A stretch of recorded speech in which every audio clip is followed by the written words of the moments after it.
Hey there, Charles friend, Mr. Traynor, sir. Hey, How you doing today? how are you, I'm man? doing. Yeah, I'm man. way I'm excited because we're doing well, a Lee Gerstmann group. A group yes. that I will say, I love it when we're transparent. yeah, yeah, one of the best albums ever made, actually. But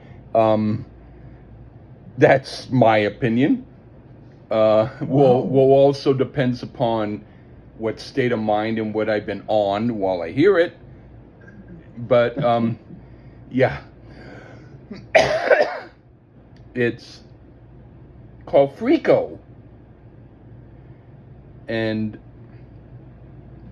yeah, it's stuff that I Yeah. wrote. Yeah. Musically, I wrote some time back, and then the words I had written another time, and I decided to combine them and put them in Suno, and it came out pretty much how I wanted it to come out. So there Right. you go. Do you have anything you want to say before we start while I just sip for about 30 seconds? Well, prior to us, me going into having this sent to me, and I'll give a little insider dope. I was kind of tipped off this could be maybe proggy or something to that effect, and I'm usually kind of an iffy on prog stuff. I don't know if that's what you really think it is or not. That's the way I seem to recall it. And I don't know. I don't know. I mean, all the Lee Gerstmann originals I can never really know because I haven't heard it. So yeah. But I just had a little tip off of that, and I'm not usually into that style of music, but we'll see. We will see. I mean, I might shock you. Yeah. Or I might be predictable. You never know. One thing I did like, right off the bat, there are no song titles. It's just song 1, song 2, song 3. I love that. Yeah. I wish more people would do that. Who the hell needs titles? Yeah. Yeah. Because judging by... It just louses things up. Because by the... Huh? Well, I'm just saying, who needs it? Like, you've seen these dudes live. Hey, man, we're going to break out song 4. Yeah, because... Right. Especially because of the lyrics, I don't think any titles would have worked. Yeah, anyway. I could kind of get that. Yeah, but anyway, so who wants to start this? I'll go first with song 1. Okay, man. What do you think of song 1? Well, after having just reviewed an uber generic album in Hang On Sloopy, finally, something that will cleanse the palate of utter generic. And this one isn't. The drummer is out of his mind insane, and that's a good thing. And the guitar player, he's a bit all over the place, but the groove laid down by the bass and the insane drummer make up for that, and somehow it all fits together. It seems like it's going to go off the rails at any moment, and that's its strength. Pretty badass. A controlled train wreck set to music, which I love. Right on. I put this right out of the gate is more intense and powerful than Blue Cheer or MC5 or any group that seemed to have the confidence to go wild and out there. But this band can jam and do odd improvisational stuff while still keeping it heavy metal. This is my kind of music and how. Okay, now for song 2. This, being a somewhat shorter song, is their version of a radio single, one might suppose. Not that I could imagine it ever being played on any radio station, and it's even more chaotic than the first piece, but there are a few orchestral cut and paste moments similar to what Frank Zappa did on Lumpy Gravy, but most of the song doesn't sound like Frank Zappa. It doesn't sound like anybody else other than Freako, and it's a cool track. A little bit puzzling, but still quite cool. What do you think? Jethro Tull could learn a thing or two here. This would be a great Jethro Tull tune, and no flute. So bigs up for that. Definitely tips the hat to jazz a bit here, the abstract kind, I'd say. This is one big abstract piece in general, and I'd get into it and did here as well. This is some good stuff right here. Right on. What do you think of song 3? Has more of a solid locked-in feel than the previous two. Very solid drumming. Our man is chilled out a little bit there and has a more solid feel. The guitarist is noodling a bit too much for my taste, but that could always be rearranged a bit as the basis of the song is strong. So far this album has been to my liking, probably because it's so unconventional, and I'm in the mood for that. I do think I have to be in the mood though, like you kind of mentioned yourself. And thankfully I am at the moment, or was when I heard it. Another solid effort here. Right on. I put, I said, this is brilliant. It sounds kind of like Pierre Boulez and Stockhausen compositionally. It flows in a very surreal way that is a bit different than what most other bands were doing. I don't think any other band was doing this. Wait a minute. Okay. The vocals coming in the last part are like a summing up. And it's good they weren't in the meat of the song because the instrumentation didn't need them. All I can say is wow. Okay, now for song 4. All right. For such a short song, it's both awesomely performed and nutty, but in a positive way. It's ironic how the screaming punk rock vocals are for a song that no punk band could ever play. But maybe that's the point. I dig it quite a bit. What do you think? A short one, like you said, just a hair under 2 minutes. Maybe that was the intent. Just a little chilled out song, if you want to call this chilled out.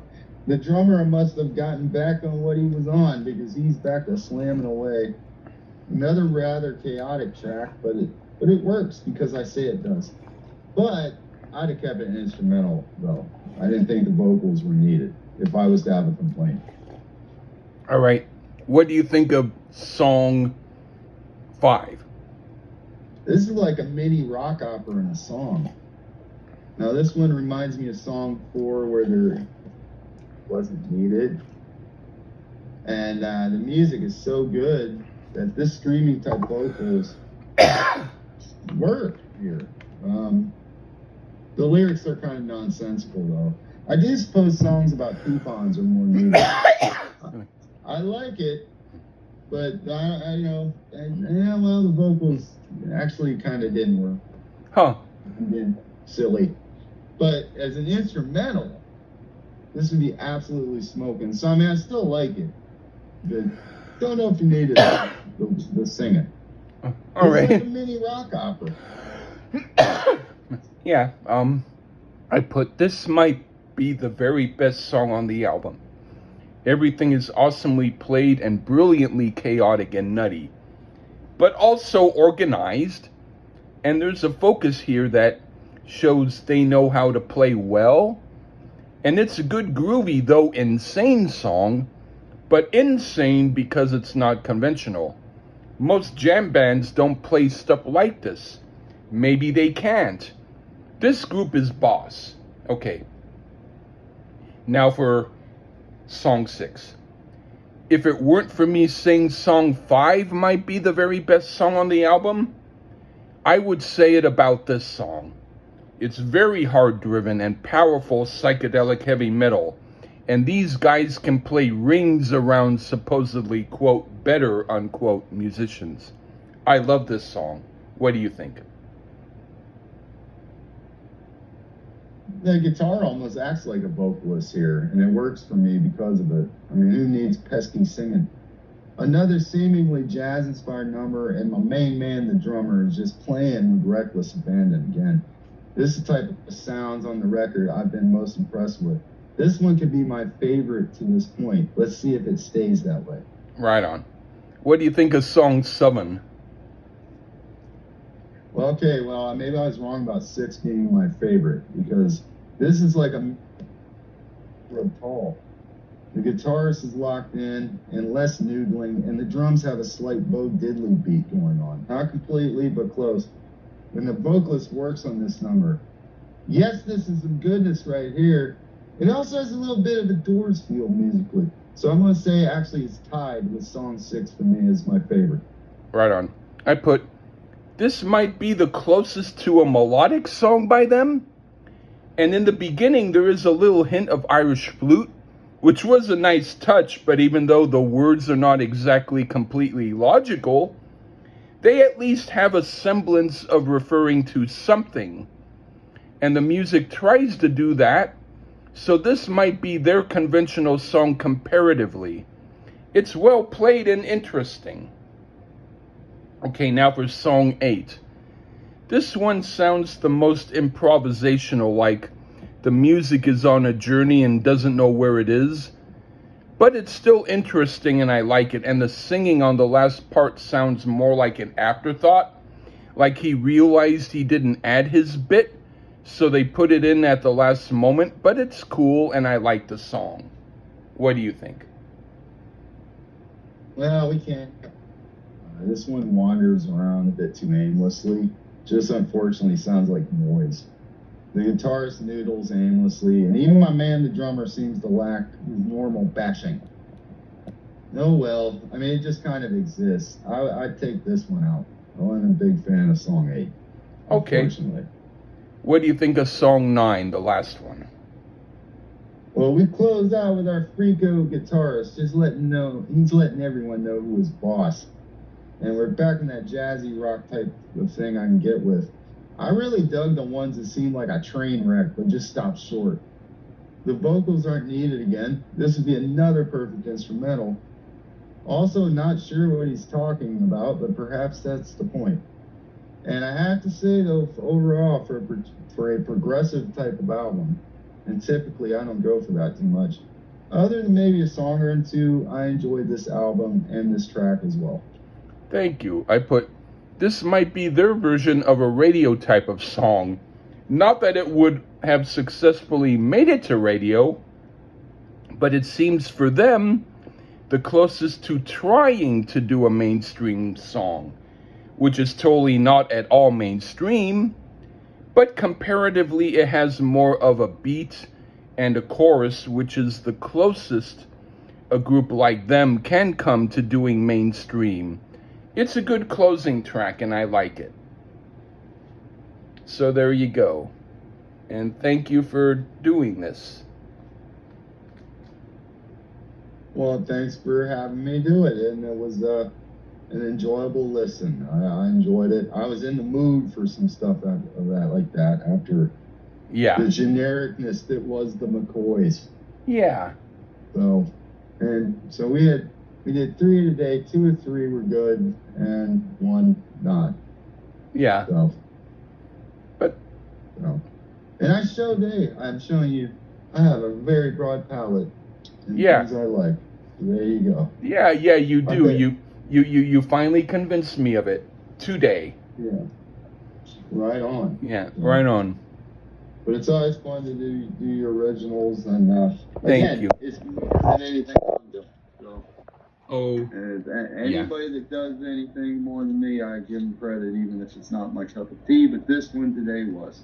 Thank you so much. It even more enjoyable. Thank you. No problem. Thank you.